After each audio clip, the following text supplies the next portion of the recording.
સંગઠનાત્મક મનોવિજ્ઞાન, જેમાં આપણે સંગઠનનું સ્વરૂપ, એના પ્રકારો, સંગઠનાત્મક આબોહવા એટલે શું, સંગઠનાત્મક ભૂમિકા અને એના સિદ્ધાંતો, એ પછી સત્તા, અધિકાર અને નિયંત્રણ, સંગઠનમાં નેતૃત્વ કઈ રીતે ભાગ ભજવે છે, સંદેશા વ્યવહાર, માસ કોમ્યુનિકેશનનું શું મહત્વ છે, સંગઠનાત્મક પરિવર્તન, નિર્ણય લેવાની પ્રક્રિયા, અને આપણે હવે જે નિર્ણય લેવાની પ્રક્રિયા છે એમાં એક ટોપિક પૂરો કરીને એ પછી આપણે મનોભાર અને સંઘર્ષ સંગઠનાત્મક મનોવિજ્ઞાનમાં કઈ રીતે ભાગ ભજવે છે અને એ મનોભાર અને સંઘર્ષને દૂર કરવા માટે એના જે ઉપાયો છે એ શું છે એના વિશે આપણે વાત કરીશું. તો જે નિર્ણય લેવાની પ્રક્રિયા છે એની આપણે વ્યાખ્યા યાદ કરી જઈએ તો બે કે વધુ જે શક્ય વિકલ્પોમાંથી અમુક ધોરણોના આધારે કોઈ એક વર્તન વિષયક વિકલ્પની પસંદગી કરવી, એને નિર્ણય લેવાની પ્રક્રિયા કહેવામાં આવે છે. આ વ્યાખ્યા હતી જ્યોર્જ આર ડેરીની. એ પછી આપણે નિર્ણય લેવાની પ્રક્રિયા નિર્દોષ નિર્ણય લેવો એટલે કે હંમેશા વિવિધ વિકલ્પોમાંથી પસંદ કરેલી માત્ર એક જ વિકલ્પ હોય ત્યારે નિર્ણય કેવી રીતે લેવો અને કઈ રીતે ન લેવો એની જે વિવેક બુદ્ધિપૂર્વકનો જે આપણે એક વિચાર કરી લઈએ છીએ ત્યારે એ નિર્ણય જે છે એ બહુજન હિતાય અને બહુજન સુખાય માટે એક નિમિત્ત બને છે. પછી જે નિર્ણય લેવાના તબક્કાઓ છે એમાં તાત્કાલિક દબાણ, કોઈ નિર્ણય તમારે ફટાફટ લેવો પડે તો જ એનું મહત્વ હોય.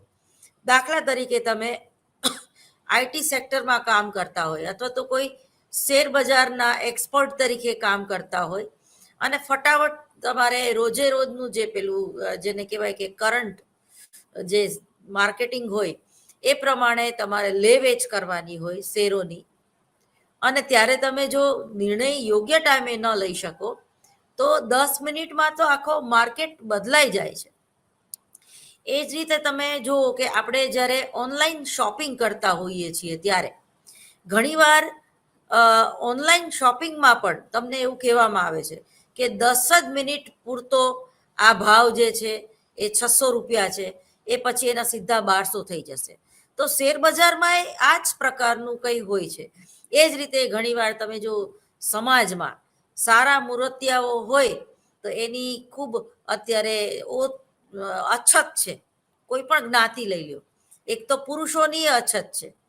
કોઈ પણ રાજ્યનું તમે આખું જે એનું વસ્તી વધારાનું તમને જો એનું નોલેજ હોય અને રાજ્ય કે કોઈ પણ દેશ વાઇઝ તો એમાં ભારતમાં સ્ત્રીઓની સંખ્યા જે છે એ પુરુષો કરતાં ઓછી છે. એક તો સારા પુરુષો અમુક જ્ઞાતિમાં તો તમે જો, દાખલા તરીકે હમણાં જ મારે એક દીકરી સાથે વાત થઈ તો કે અમારા મારવાડીમાં આવું ના હોય અથવા તો અમારા મારવાડી આવા જ હોય, અમારા આમ કોઈ પણ જ્ઞાતિને લઈ લો તો એમાં જે છે એ દબાણ તમે અનુભવો છો. જ્યારે કોઈ છોકરી છોકરોને જોવા માટે આવે તો તમારું ડબલ મન થાય છે કે ભાઈ એક તો મારે શહેરમાં જ લગ્ન કરવા છે અને આ છોકરો છે એ સામાન્ય મોરબીમાં કે સુરેન્દ્રનગરમાં રહે છે પણ ઘર બાર ને બધું સારું હોય, આબરૂ સારી હોય, પ્રતિષ્ઠા સારી હોય, પૈસો સારો હોય અને તમને ફ્રીડમ આપવા પણ તમારે અમદાવાદ મિસ ના કરવું હોય તો તમારે એ મૂર્તિયાને જતો કરવો પડે. એટલે આ પ્રકારનું જે દબાણ છે કે ભાઈ તમારું જીવનનો એમ જ એમ હોય કે તમારે આજીવન સ્ટેજ ઉપર કામ કરવું છે તો એના માટે તમારે અપરિણિત રહેવું પડે એવી પરિસ્થિતિ પણ સર્જાય. કારણ કે બહુ ઓછા ગુજરાતી ફેમિલી એવા હોય કે જે પોતાની દીકરી કે પોતાની પત્નીને, દીકરીને તો ઠીક હજી છૂટ હોય છે પણ જ્યારે કોઈ મેરેજ કરી લે છે, ઇવન તમે જુઓ માધુરી દીક્ષિતથી માંડીને જુહી ચાવલા અને કેટરીના કેફ સુધીની હિરોઈનો કામ એને ઓછા એક તો મળે છે અથવા તો એ કામ કરવાનું બંધ કરી દે છે. ઐશ્વર્યા રાય તો આ બધા જ પ્રોબ્લેમો અમુક ફિલ્ડમાં જ્યારે આપણને નડતા હોય છે ત્યારે જો આપણે યોગ્ય નિર્ણય ન કરીએ અને સમય વર્તે સાવધાન નિર્ણય લેવાની પ્રક્રિયામાં જો સમય તમે ચૂકી જાઓ છો તો પણ તમે ઘણું બધું ચૂકી જતા હોય જ છે. ખાસ કરીને આપણે કોઈ સંગઠનની કે કોઈ બિઝનેસની વાત કરીએ છીએ ત્યારે તો જ્યારે તમે જમીન મકાનના ભાવ વધતા હોય અને તમને ખબર હોય કે માર્કેટ અપ થશે તો તમે જેમ સોનું કે ચાંદી લઈને રાખી મૂકો છો તો એ જ રીતે તમે કોઈ બિલ્ડિંગમાં તમે ફ્લેટ લઈને રાખી મૂકો તો એ પણ એક પ્રકારનું ઇન્વેસ્ટમેન્ટ છે, પણ યોગ્ય સમયે. જ્યારે ઘણીવાર એવું બને છે કે તમે જમીનના ભાવ છે એ સ્થિર થઈ ગયા હોય, મકાનના ભાવ છે એ સ્થિર થઈ ગયા હોય, 5 વર્ષ સુધી તમે જો કંઈ ભાવ વધતોય ન હોય ને ઘટતોય ન હોય તો એ તમારા પૈસા ફસાઈ જાય છે. એના બદલે તમને એમ થાય કે મેં કોઈ લોંગ ટાઈમ 5 વર્ષના ઇન્વેસ્ટમેન્ટમાં કંઈક ઇન્વેસ્ટ કર્યું હોત તો સારું હતું. એટલે નિર્ણય લેવાની પ્રક્રિયા છે ને એ ખૂબ મહત્વનો ભાગ ભજવે છે. એ જ રીતે તમે જ્યારે બહુ સારા પ્લાનર નથી હોતા ત્યારે પણ તમે હુનર અથવા તો તમારો જે બિઝનેસ છે એ બરોબર વિકસાવી શકતા નથી. એ જ રીતે ઘણા લોકો તમે જુઓ કે રાઇટર ડાયરેક્ટર હોય અથવા તો પિક્ચરની લાઈનમાં હોય તો એ લોકો કેમેરા ખૂબ મોંઘા દાટ વસાવી લેતા હોય છે અથવા તો લોકેશનની જગ્યા છે એ 5 વર્ષ માટે એગ્રીમેન્ટ કરીને બુક કરી દેતા હોય છે. તો એવું બને કે 1 વર્ષ માટે તમને કોઈ આર્ટિસ્ટ જ ના મળે.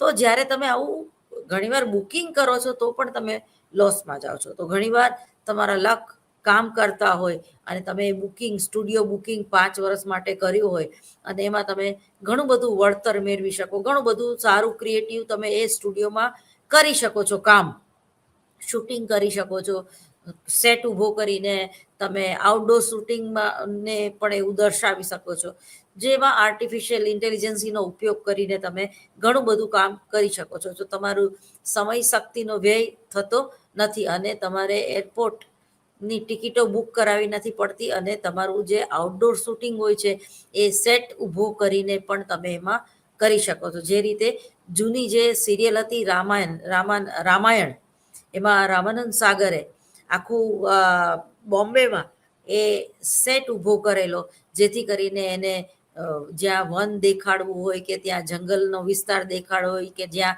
યુદ્ધની પરિસ્થિતિ દેખાડવી હોય કે જ્યાં રાવણની સોનાની લંકા દેખાડવી હોય તો એ બધું એ પોતાના સ્ટુડિયોમાં એ ઊભો કરતા અને ઘણો બધો સમય અને શક્તિનો વ્યય થતો બચી જતો અને ખાસ કરીને પૈસા.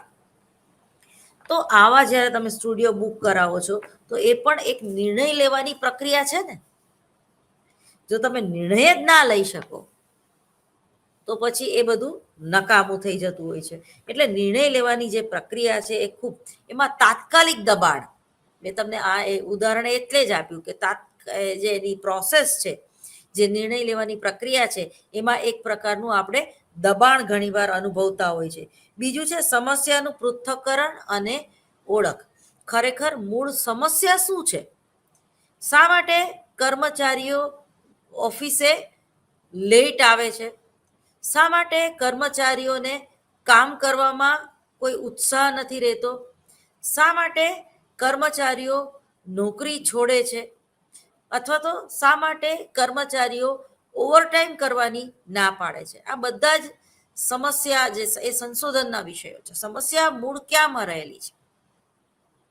ઘણીવાર તમે જુઓ કે જે લોકો અપડાઉન કરતા હોય છે એ લોકોને જોબ સેટિસ્ફેક્શન મળતું નથી અને સામે પક્ષે એ જે મેનેજર હોય છે અથવા તો જે વિદ્યાર્થી હોય છે એને પણ ટીચર પ્રત્યે એક પ્રકારનો સંતોષ મળતો નથી કે એ સારું ભણાવે છે, કારણ કે એ અપડાઉન કરવાથી થાકી જતા હોય છે અથવા તો અપડાઉનમાં વહેલું મોડું થતું હોય છે.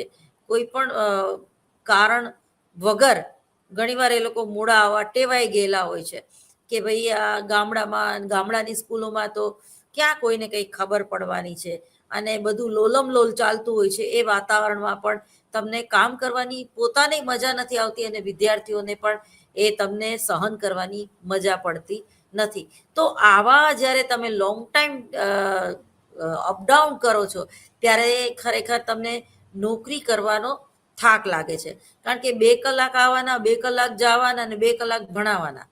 હવે 2 કલાક ભણાવવા માટે તમારે 4 કલાક સમયનો વ્યય કરવો પડે છે પરંતુ જો પગાર સારો મળતો હોય તો તમે એ પણ ઘણીવાર સ્વીકારી લેતા હોય છે. તો ઘણાને ખાવાના શોખીન હોય તો ટિફિનનું કાયમ ભાવતું ન હોય એવું પણ બને.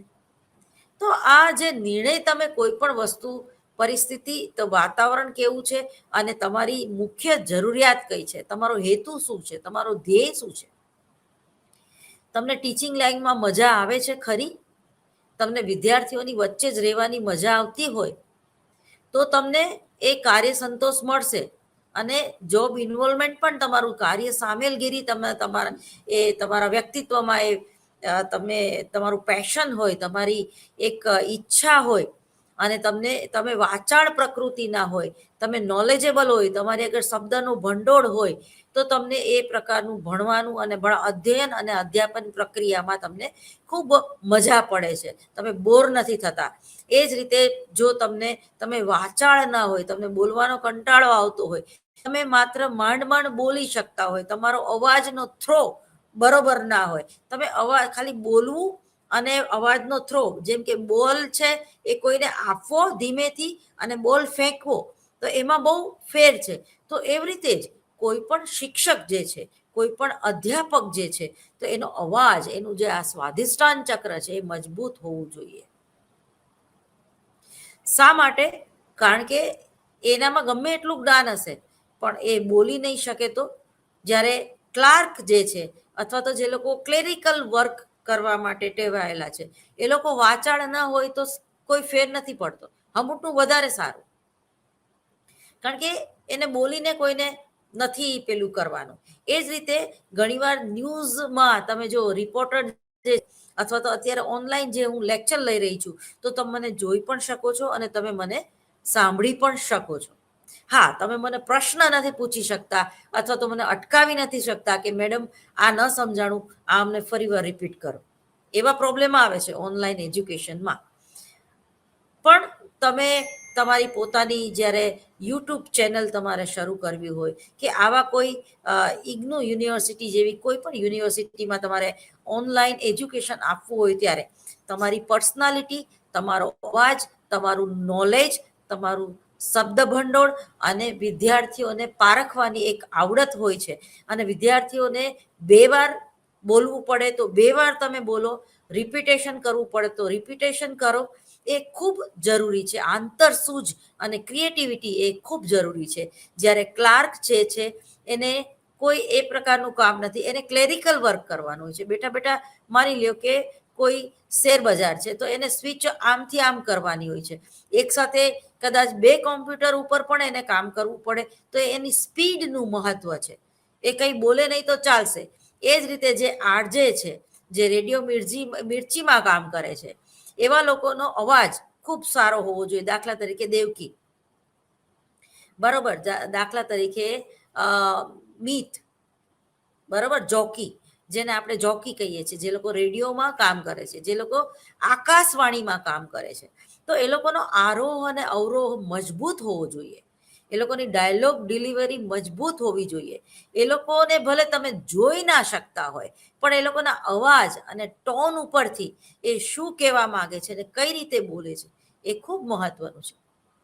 કોઈ પણ જ્યારે ડાયલોગ છે તો એ તમે હસતા હસતા કે રોતા રોતા બોલો તો એની આખી અલગ એક ઇમેજ હોય છે. તમે કોઈ વાત કટાક્ષમાં બોલતા હોય તો એ વસ્તુની એક અલગ ઇમેજ હોય છે. દાખલા તરીકે મારે કોઈને એવું કેવું હોય, હિંમત આપવી હોય, મારો હસબન્ડ હોય અને એને મારે એમ કેવું હોય કે તું ભાઈ ચિંતા નહીં કર, આઈ એમ વિથ યુ, તો એ ડાયલોગ રોતા રોતા ના બોલાય.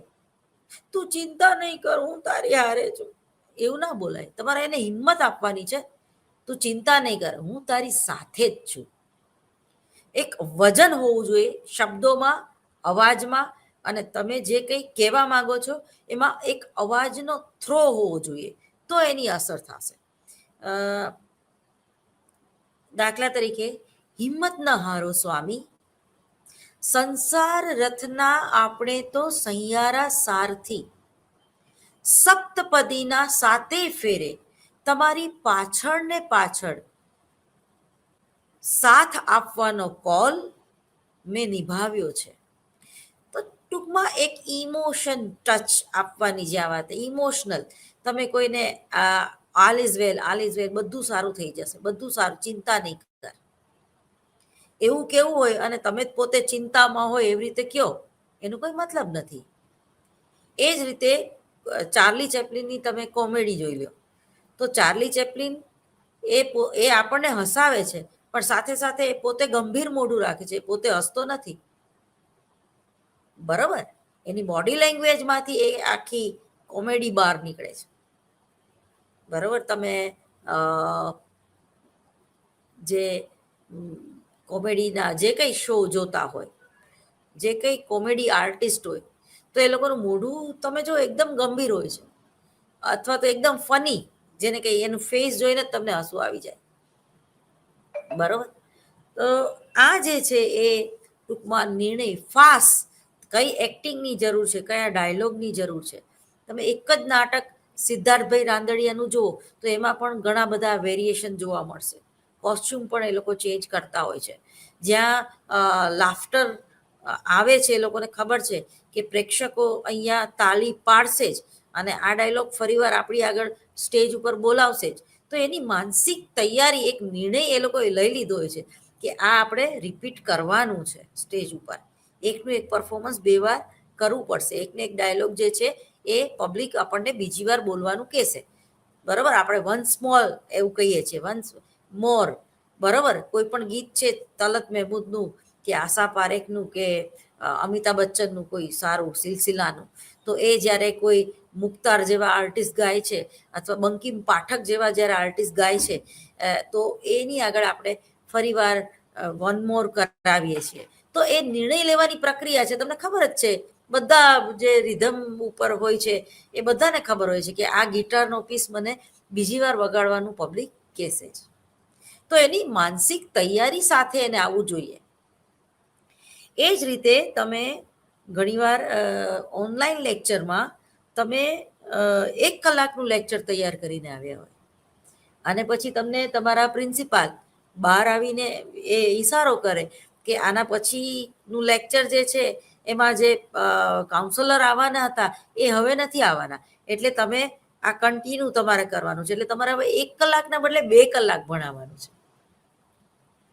તો એ તરત જ જે ઇન્સ્ટન્ટ નિર્ણય તમારા પ્રિન્સિપાલે લીધો તો એને ફોલો કેમ કરવો, એ તમારી આવડત ઉપર છે, એ તમારા નોલેજ ઉપર છે, તમારા જ્ઞાન ઉપર છે, તમારી એક એક તમારું પેશન. અને જો તમારામાં એ એઝ એક અનુભવ સારો હશે તો એ વસ્તુને તમે એક માણી શકશો.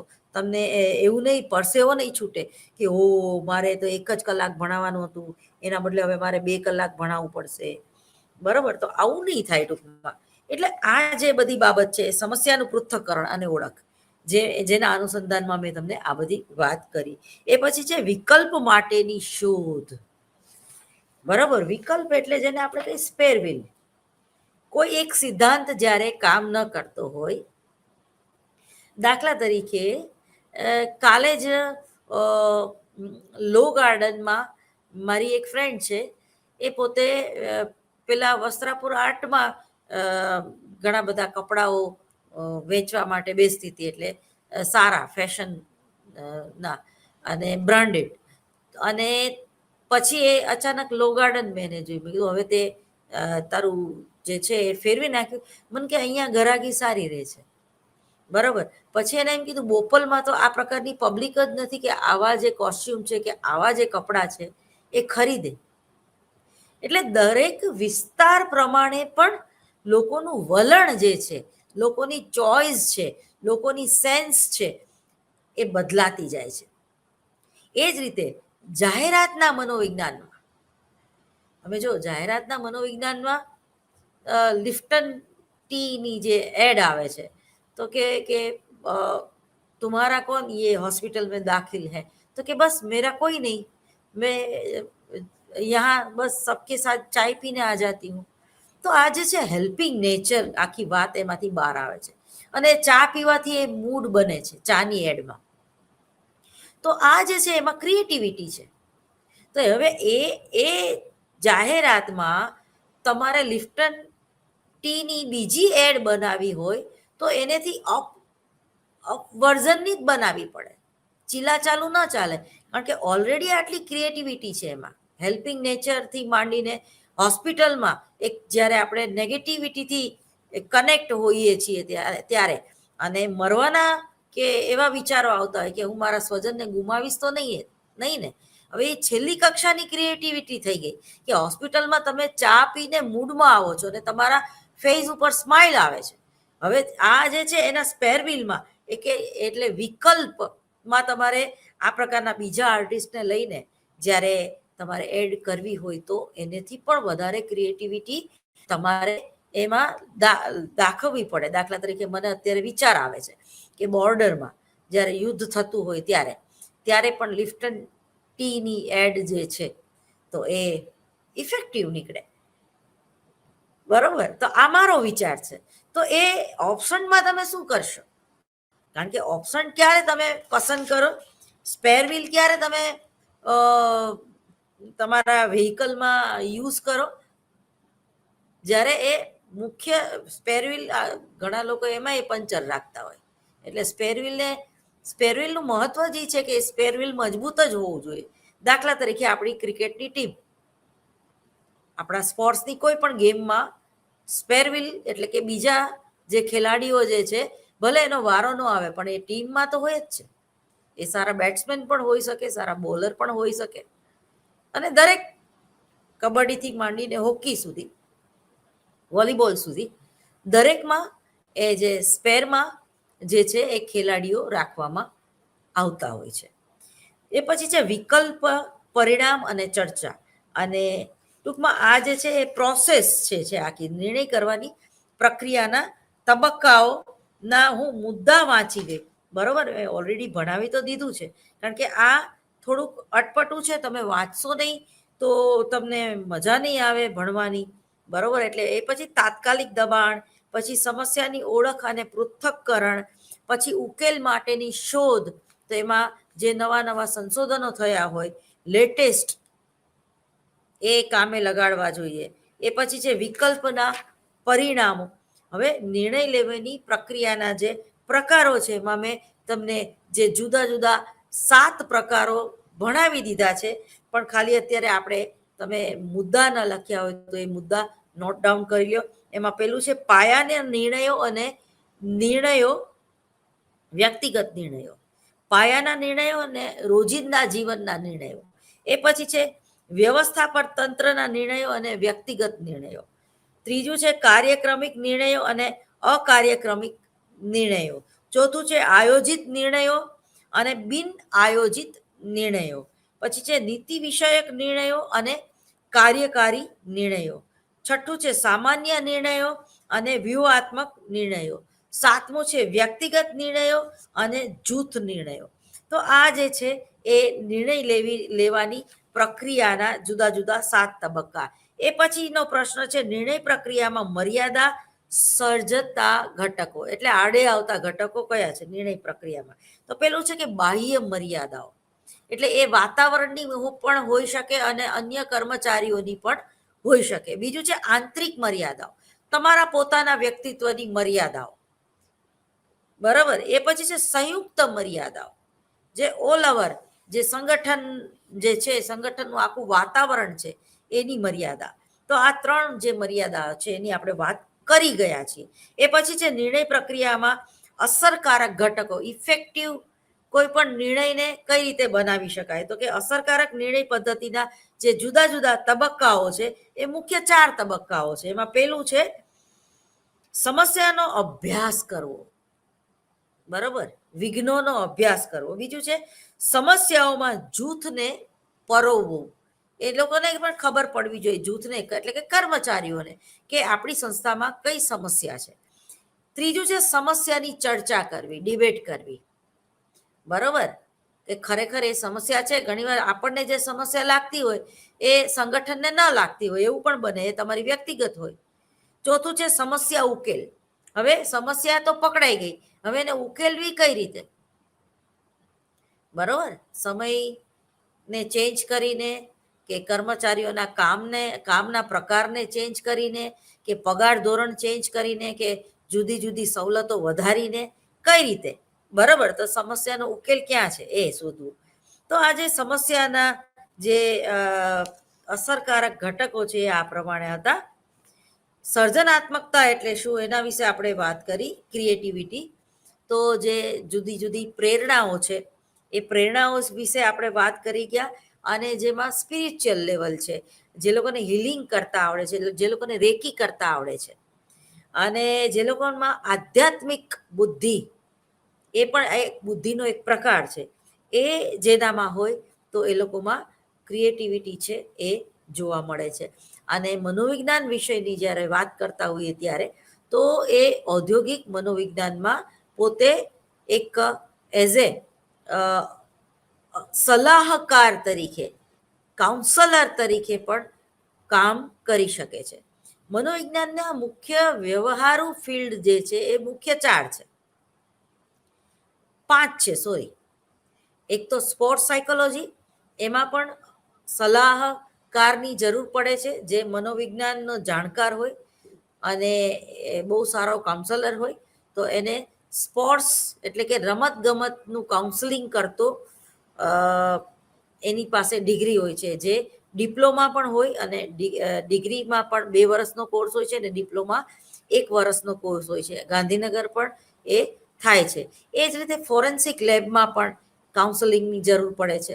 અપરાધના મનોવિજ્ઞાનમાં પણ એઝ એ કાઉન્સલર તરીકે એની નિમણૂક થતી હોય છે. એ જ રીતે મહિલા પોલીસ સ્ટેશનમાં કે કોઈ પણ પોલીસ સ્ટેશનમાં પણ એક સલાહકારને કામ મળતું રહે છે. એ જ રીતે મેન્ટલ હોસ્પિટલમાં એટલે કે ક્લિનિકલ સાયકોલોજીમાં પણ એક સલાહકારની જરૂર પડે છે. એ જ રીતે વિકાસાત્મક મનોવિજ્ઞાન, જેને આપણે ચાઇલ્ડ સાયકોલોજી કહીએ છીએ, તેમાં પણ બાળકના વ્યક્તિત્વને ખીલવવા માટે અથવા તો એનામાં કોઈ તકલીફ હોય કે મંદબુદ્ધિનું હોય કે હાઈપર હોય તો એવા બાળકોને કાઉન્સેલિંગની જરૂર પડતી હોય છે.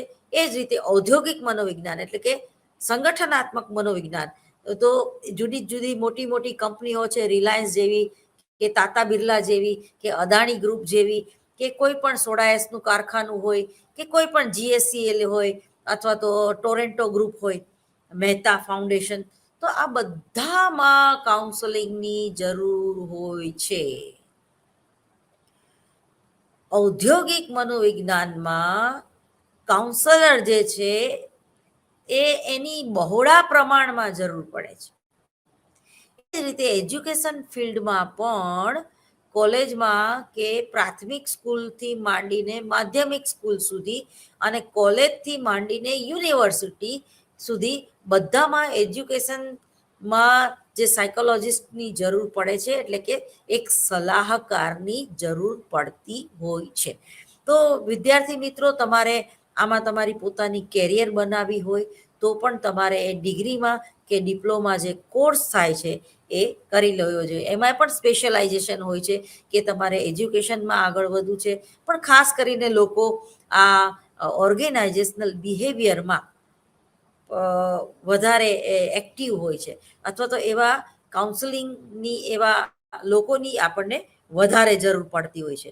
અને જ્યાં ખાસ કરીને તાલીમ આપવાની હોય, કોઈ પણ સંગઠનમાં કામ કરતા કર્મચારીઓને, કોઈ પણ કંપનીમાં કામ કરતા કર્મચારીઓને જ્યારે તાલીમ પૂરી પાડવાની હોય ત્યારે આવા કાઉન્સલરની જરૂર પડતી હોય છે. તો હવે આ નિર્ણય લેવાની પ્રક્રિયા જે છે એને આપણે પૂર્ણ વિરામ આપીએ છીએ, એટલે એ ટોપિક થઈ ગયો. બરોબર. હવેનો જે ટોપિક જે છે, છેલ્લો ટોપિક, સંગઠનાત્મક મનોવિજ્ઞાનના જે જુદા જુદા યુનિટ છે એમાંનું છેલ્લું યુનિટ એટલે કે મનોભાર અને સંઘર્ષ. કેટલા કેટલા ટોપિક થઈ ગયા આપણે યાદ કરી જશું, અને રિપીટેશન મહેરબાની કરીને ઘરે જઈને કરજો. સોરી, આ કોલેજ નથી, ઓનલાઈન આપણે બેઠા છીએ, આઈ એમ વેરી સોરી. પણ એકવાર તમે ફરીવાર મારા લેક્ચર સાંભળી લેજો, કારણ કે સંગઠનાત્મક મનોવિજ્ઞાનમાં ઇગ્નો યુનિવર્સિટીના ખાસ કરીને વિદ્યાર્થીઓ છે, એટલે ભણે છે કે એ લોકો ખરેખર ક્યાંક ને ક્યાંક નોકરી કરે છે. એ લોકોને ખરેખર ઓર્ગેનાઇઝેશનલ બિહેવિયરમાં આ એ છે આ જે સબ્જેક્ટ છે સાયકોલોજીનો, એમાં એ લોકોને અપ્લાય કરવો છે. બરોબર, એ લોકોને એક ઇફેક્ટિવ રીતે કંઈક સમજવું છે, કંઈક નોલેજ મેળવવું છે, અને એ નોલેજનો પ્રેક્ટિકલ એટલે કે એનો ઉપયોગ કરવો છે, વ્યવહારુ ઉપયોગ કરવો છે, પોતે જ્યાં નોકરી કરે છે ત્યાં. માટે મારા ફરીવાર બધા જ લેક્ચર સાંભળી લેવા. લગભગ 8 લેક્ચરો આ ઓર્ગેનાઇઝેશનલ બિહેવિયર ઉપર મેં પૂરા કર્યા, અને હજી આપણે 3 લેક્ચર જેવું ભણાવવાનું રહેશે. તો એમાં પેલું છે વિષય પ્રવેશ, જેમાં સંગઠનાત્મક ગતિ વિજ્ઞાનનો વિકાસ અને સંગઠનાત્મક ગતિ વિજ્ઞાનનું દ્રષ્ટિકોણ અને અન્ય વિજ્ઞાન સાથેનો સંગઠનાત્મક મનોવિજ્ઞાનનો સંબંધ કેવો છે, અને સંગઠનાત્મક મનોવિજ્ઞાનનો ઇતિહાસ અને એના સિદ્ધાંતો મેં તમને પહેલા યુનિટમાં ભણાવેલા, તમને યાદ હોય તો, જેમાં હોર્થોનના અભ્યાસો વિશે આપણે વાત કરેલી, સંશોધન વિશે વાત કરેલી. એ પછી આપણે ભણાવ્યું સંગઠનનું સ્વરૂપ અને પ્રકારો. બરોબર, તો એમાં સંગઠન એક તંત્ર તરીકે, મુક્ત તંત્રના લક્ષણો કયા કયા, સામાજિક તંત્રનું સ્વરૂપ કેવું છે, સામાજિક સંગઠનના જુદા જુદા ભાગો, સંગઠનના ઉપતંત્રો વગેરે વિશે આપણે વાત કરી ગયા.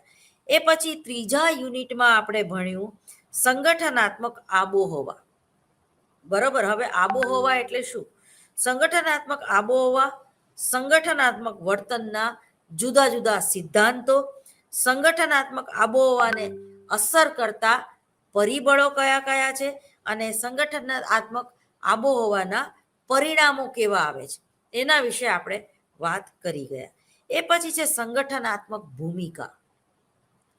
તો ભૂમિકાનો જે ખ્યાલ છે, એ સંગઠનની ભૂમિકા કેવી છે તંત્ર તરીકે આખું, બરોબર, અને સંગઠનાત્મક ભૂમિકાનું સ્થાન, ભૂમિકા પ્રદાન, ભૂમિકા પ્રત્યક્ષીકરણ અને બહુવિધ ભૂમિકા કેવી રીતે ભજવી શકાય, અને ભૂમિકા પ્રસંગ અને ભૂમિકા સંઘર્ષ, અને ભૂમિકાના સંદર્ભમાં જે જુદા જુદા સંશોધનો થઈ ગયા છે એના વિશે આપણે વાત કરી લીધી છે.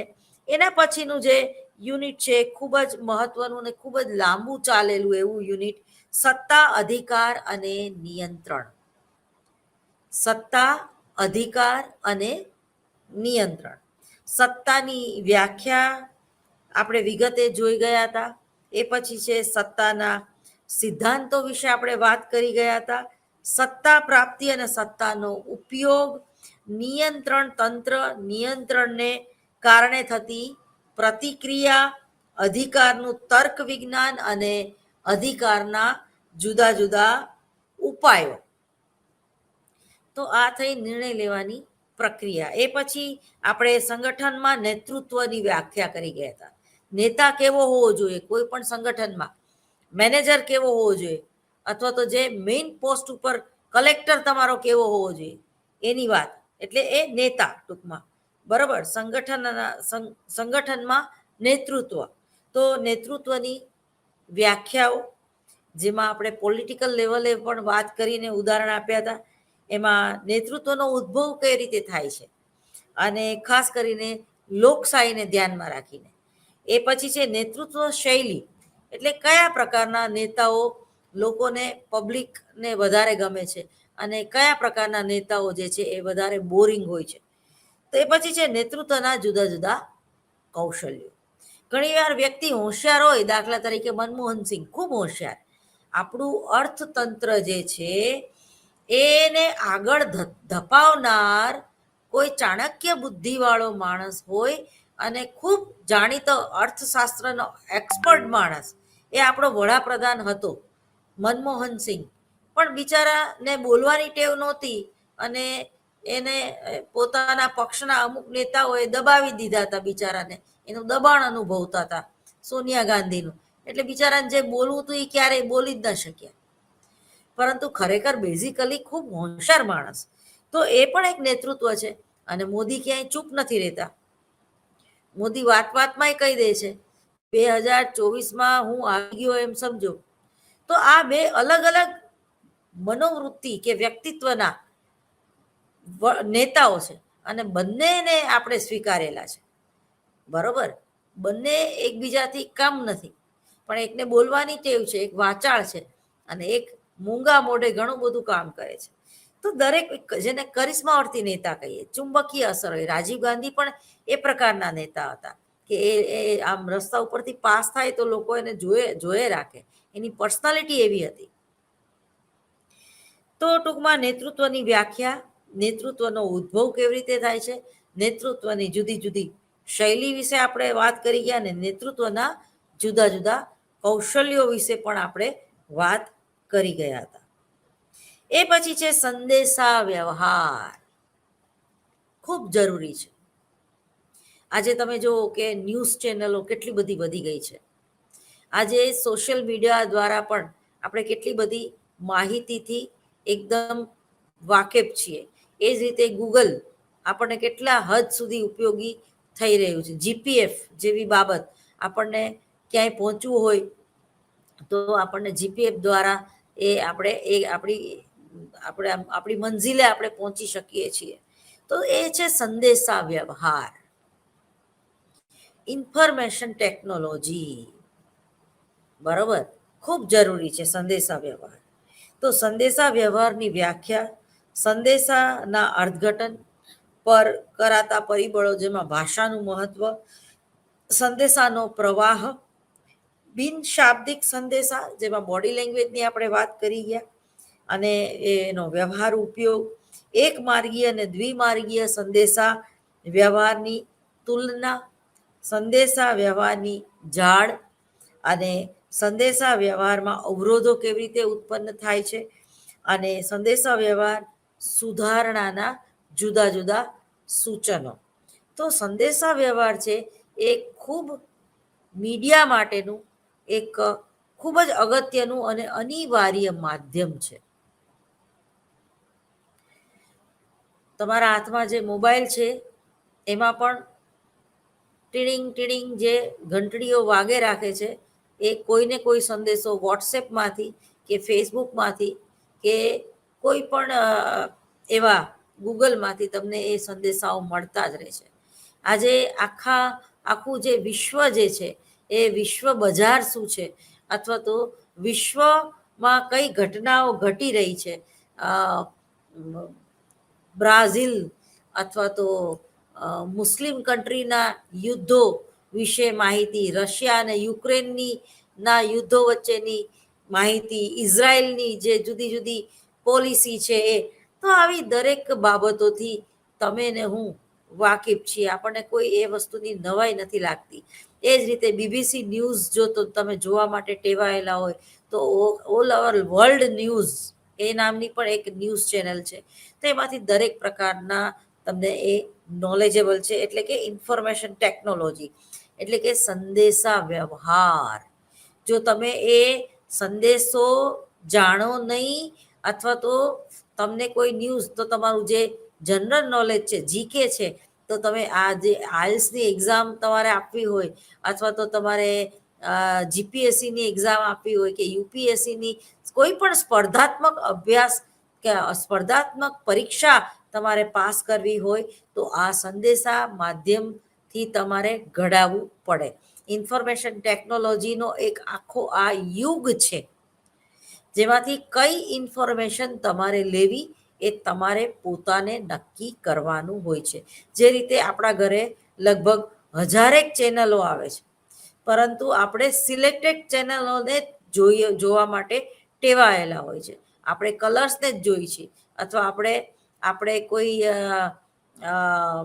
ન્યૂઝ ચેનલમાં પણ સ્ટાર ન્યૂઝ જ જોઈએ છીએ, અથવા તો ગુજરાતી ન્યૂઝ જ આપણે જોવા માટે ટેવાયેલા હોય છે, અથવા તો મ્યુઝિક કે એમટીવી જોવા માટે જ આપણે ટેવાયેલા હોય છે. તો આ એ બધું સંદેશા વ્યવહાર થયું, બરાબર. એના દ્વારા તમે મેસેજ આપો પણ છો અને મેસેજ લો પણ છો. તમે જો તમારામાં જો આવડત હોય તો આજે યુટ્યુબ ચેનલ દ્વારા પણ તમે નોલેજ કોઈને આપી શકો છો.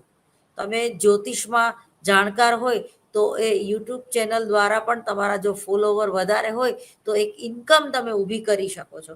એઝ એ કાઉન્સલર પણ તમે ઓનલાઈન કોઈનું કાઉન્સેલિંગ કરીને, કોઈ ઔદ્યોગિક સમસ્યાનું પણ કાઉન્સેલિંગ કરીને તમે એઝ એ સલાહકાર તરીકે પણ ઘણા બધા પૈસા કમાઈ શકો છો. તો આ જે છે વર્ક ટુ હોમ, જે કોરોના કાળે આપણને ઘણું બધું શીખવાડી દીધું, એની આ વાત છે. એટલે ઇન્ફોર્મેશન ટેકનોલોજી એ આજના સ્પર્ધાત્મક યુગમાં અનિવાર્ય છે, જેના વગર આપણને ચાલે જ નહીં. આજે જેમ તમારા બે હાથ છે એવી રીતે જો તમારો મોબાઈલ તમારા પર્સમાં ન હોય, અથવા તમારી સામે ન હોય, કે તમારા હાથમાં ન હોય, તો તમે થોડાક ડિસ્ટર્બ થઈ જતા હો છો. બરાબર. એ પછી આપણે ભણી ગયા બીજું યુનિટ, સંગઠનાત્મક પરિવર્તન એટલે શું, અને સંગઠનમાં પરિવર્તન શા માટે જરૂરી છે. તો પરિવર્તનનું સ્વરૂપ અને પાસાઓ, એના વિશે આપણે વાત કરી. પરિવર્તનની પ્રક્રિયા ધીમી પ્રક્રિયા છે અને કેવી રીતે થાય છે, અને પરિવર્તનના વિવિધ વ્યૂ, એટલે કે આપણે વ્યૂ રચવા પડે છે પરિવર્તન આવે એના માટે. અને સંગઠનાત્મક પરિવર્તનની પદ્ધતિઓ અને જુદા જુદા અભિગમો. એમાં બે ટોપિક મને લાગે છે હું જોઈ લઈશ, બાકી રહી ગયા છે તો હું એ પણ ભણાવી દઈશ. બરોબર. કે સંગઠનાત્મક પરિવર્તન એ પછી આપણે આજે જ પૂરું કર્યું નિર્ણય લેવાની પ્રક્રિયા.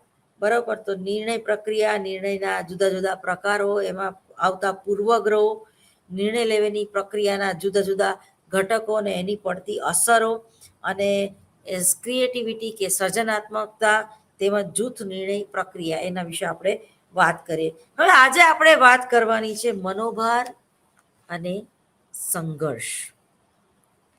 સંગઠનાત્મક મનોવિજ્ઞાનમાં મનોભાર અને સંઘર્ષ ક્યાં, કેવી રીતે અને શા માટે થાય છે, અને એને કઈ રીતે દૂર કરી શકાય, અને એમાં કર્મચારીઓ કે જે લોકો સત્તા પક્ષે છે એ લોકોનો શું ફાળો છે.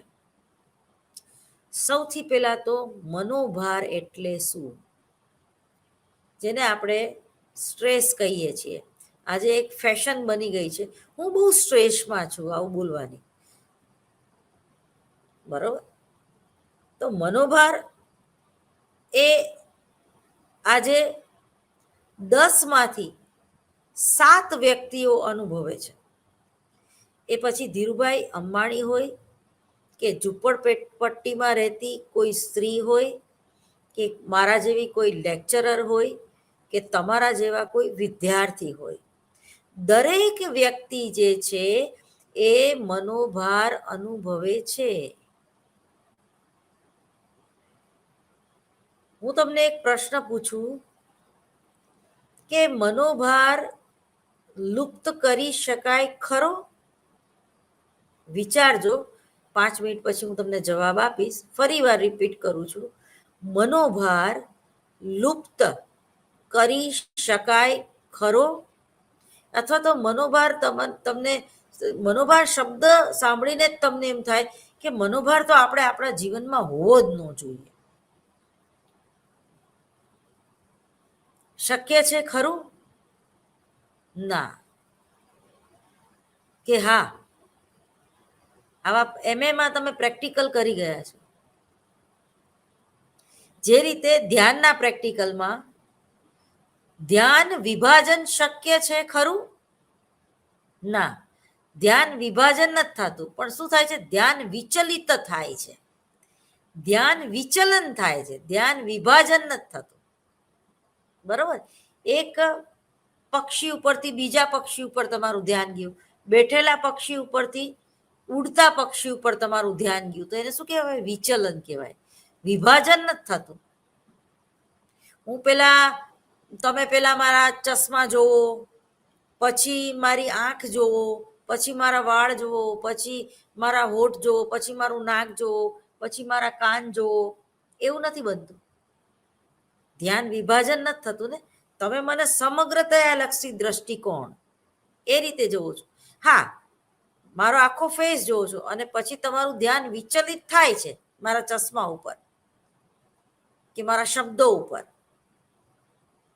તો એ જ રીતે સ્ટ્રેસ મેનેજમેન્ટ એવું આપણે કહીએ છીએ, મેનેજ કરવું પડે છે એને. મેં તમને કીધું ને કે કોઈ પણ વ્યક્તિ જે છે એ એનામાં એના જીવનમાં હેપીનેસ ખૂબ હોય એટલે આપણે એવું ના કહી શકીએ કે મનોભાર અનુભવતી નથી. તમે ખૂબ સક્સેસ હોય, સફળ થઈ ગયા હોય, તમે હિમાલયની ટોચ સુધી પહોંચી ગયા છો, પણ ટોચ ઉપર પહોંચવાથી તમે પોતે એકલા પડી ગયા છો, એનો પણ એક સ્ટ્રેસ હોય. એ જ રીતે આજે તમને પદ્મ વિભૂષણ એવોર્ડથી સન્માનિત કરવામાં આવ્યા છે, કાલે તમારી જગ્યાએ બીજા કોઈને કરવામાં આવશે. આજે તમે વિશ્વ સુંદરીનો ખિતાબ લઈને ફરો છો, માથે મુકટ ચડાવીને ફરો છો, કાલે એ વિશ્વ સુંદરીનો ખિતાબ બીજી કોઈ સ્ત્રીને આપવામાં આવશે. આજે તમે વર્લ્ડ કપ જીતી ગયા, 3 વર્ષ પછી બીજા કોઈ દેશ એ વર્લ્ડ કપ લઈ જશે, ફરતો જ રહેશે. યુવક મહોત્સવમાં આજે કોઈ એક કોલેજ જીતી ગઈ, બની શકે કે 2024ના યુવક મહોત્સવમાં જે ટ્રોફી પ્રિન્સિપાલના ચેમ્બરમાં એના ટેબલ ઉપર પડી હોય એ જ ટ્રોફી બીજી કોઈ કોલેજના ટેબલ ઉપર બીજા કોઈ પ્રિન્સિપાલ પાસે પડી હોય. એટલે ઘણીવાર ગુમાવવાની બીક પણ લાગે છે. કોઈ વ્યક્તિ સાથે તમને પ્રેમ થઈ ગયો પછી એ બોયફ્રેન્ડને ગુમાવવાની પણ તમને બીક લાગે છે કે હું એને ક્યાંય ગુમાવી તો નહીં દઉં ને, એ મારી સાથે લગ્ન તો કરશે ને. ઇનસિક્યુરિટી એ શું છે? મનોભાર. એ જ રીતે ચલો હવે મેરેજ પણ થઈ ગયા, તો બસ હવે ભગવાન અમારી ઉપર કોઈની નજર ના પડે, અથવા તો અમે આવા ને આવા 12 વર્ષ પછી પણ આટલા જ એકબીજામાં તરબોળ રહીએ, 15 વર્ષ પછી પણ આજીવન અમે ભવો પણ એકબીજાને પ્રેમ કરતા રહીએ. પણ આવું બને છે? બનતું નથી. લગ્ન કરતી વખતે તમે જે એકબીજાને વચનો આપેલા, એ વચનો શું તમે જીવનભર નિભાવી શકો છો? ના. તો એનો પણ એક મનોભાર હોય ને. કોઈ વ્યક્તિ ગિલ્ટી હોય, કોઈ વ્યક્તિ પોઝેસિવ હોય, કોઈ વ્યક્તિ જવાબદારી ન લઈ શકે એવી હોય, કોઈ વ્યક્તિને એવું લાગે કે હવે પેલા જેવું મહત્વ નથી મળી રહ્યું. તો જીવનથી મૃત્યુ સુધી દરેક વ્યક્તિ જે છે એ મનોભાર અનુભવે જ છે. મનોભાર જે છે, સ્ટ્રેસ છે, એ શું હંમેશા ખરાબ જ હોય છે? ના. મનોભાર સારો પણ હોય છે, પણ આપણને એક મગજમાં એક પૂર્વગ્રહ છે કે મનોભાર એટલે ખરાબ જ. ના. તમારે ક્યાંક સારું પરફોર્મન્સ આપવું હોય તો એ સ્ટ્રેસ હોવો જરૂરી છે કે સ્ટેજ ઉપર જતા પહેલા તમને થોડો પરસેવો છૂટે, એ જરૂરી છે. થોડીક બીક લાગે, એ જરૂરી છે. પ્રેક્ષકો મારી ઉડાડશે તો નહીં ને, મારી એક્ટિંગ તો એ લોકોને ગમશે ને, હું ડાયલોગ તો નહીં ભૂલી જાઉં ને, એ ફીલ થવું જરૂરી છે. એ મનોભાર છે. તમે ભૂતની જેમ સીધા સ્ટેજ ઉપર દોડીને જ જતા તો પરફોર્મન્સ આવે ખરું? બહાર ન આવે. ડાયલોગ ભૂલી જાઓ તો તમે છેલ્લી ઘડી સુધી વિંગમાં તમે સ્ક્રિપ્ટ તમારા હાથમાં હોય છે, કારણ કે એ મનોભાર છે કે આ ડાયલોગ હું ભૂલી તો નહીં જાઉં ને. અને પ્રોમ્પ્ટર જે હોય છે એ વિંગમાં જ ઉભેલો હોય છે, તમારો રાઇટર, તમારો ડાયરેક્ટર કે કોઈ એક એવી વ્યક્તિ જે તમને પ્રોમ્પ્ટ કરે. તમે ભૂલી જાઓ તો તમને ક્યુ આપે ધીમા અવાજે. તો જે આ પર્સનાલિટી ડેવલપમેન્ટ કેમ થાય છે? મનોભાર અનુભવો છો એટલે સ્ટેજ ઉપર જે લોકો કામ કરે છે એ લોકોને સતત એ લોકો મનોભાર અનુભવે છે. કારણ કે એવું જરૂરી નથી કે એક શો નાટકનો સારો ગયો એટલે બીજો શો સારો જ જશે. સિરિયલમાં કામ કરવું અને પિક્ચરમાં કામ કરવું એમાં ઓછો મનોભાર હોય છે. જ્યારે નાટકમાં કામ કરવું એમાં મનોભાર આર્ટિસ્ટો કલાકારો વધારે અનુભવે છે. કારણ કે એમાં રિપીટ નથી, રીટેક નથી હોતો. ઓલામાં તો તમારો ભૂલ થાય તો એ રીટેક ફરીવાર લેવામાં આવે છે. નાટકમાં ભૂલ થાય તો એ ક્ષમ્ય નથી. એટલે એમાં મનોભાર તમે વધારે અનુભવો છો. તમારા અવાજની ક્વોલિટી પણ એકદમ લાઉડ હોવી જોઈએ. બાકી છેક સુધી પહોંચે નહીં, પ્રેક્ષકો સુધી તમારો અવાજ પહોંચે નહીં. એટલે મનોભાર હંમેશા ખરાબ હોતો નથી. એટલે જ આપણે સ્ટ્રેસ મેનેજમેન્ટ એવું નામ આપેલું છે. હવે એના વિશે આપણે પછીથી વાત કરશું.